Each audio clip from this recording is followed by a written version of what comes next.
శ్రీమాత్రే నమః. లక్ష్మీ కటాక్షం కోల్పోవటానికి ఈ 6 వాస్తుదోషాలే కారణం. 1. మురికి ఉన్న ఇంటికి. వాస్తుశాస్త్రం ప్రకారం లక్ష్మీదేవి ఎప్పుడూ మురికి ఉన్న ఇంట్లోకి ప్రవేశించదు. పరిశుభ్రత పాటించే చోట మాత్రమే లక్ష్మీదేవి నివసిస్తుంది.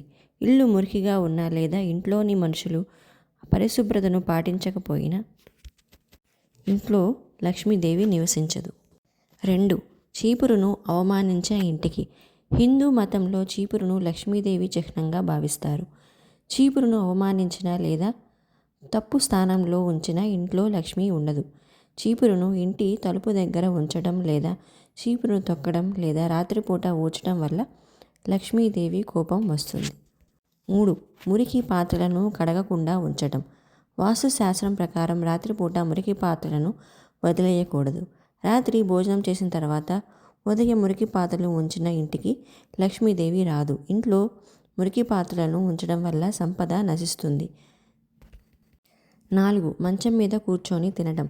హిందూ విశ్వాసాల ప్రకారం మంచం మీద కూర్చొని తినడం అశుభమని భావిస్తారు. మంచం మీద కూర్చొని భోజనం చేసే వారి ఇంట్లో ప్రతికూల శక్తి ప్రవహిస్తుంది. మంచం మీద కూర్చొని భోజనం చేయటం వల్ల ఇంట్లో ఆర్థిక సంక్షోభం ఏర్పడుతుంది. 5. ఆలస్యంగా నిద్రలేచే వారి ఇంటికి. ఉదయం ఆలస్యంగా నిద్రలేచే వారి ఇంట్లో లక్ష్మీదేవి అస్సలు ఉండదు. కాబట్టి ఉదయం సూర్యోదయానికి ముందే నిద్రలేవటం అలవాటు చేసుకోవాలి.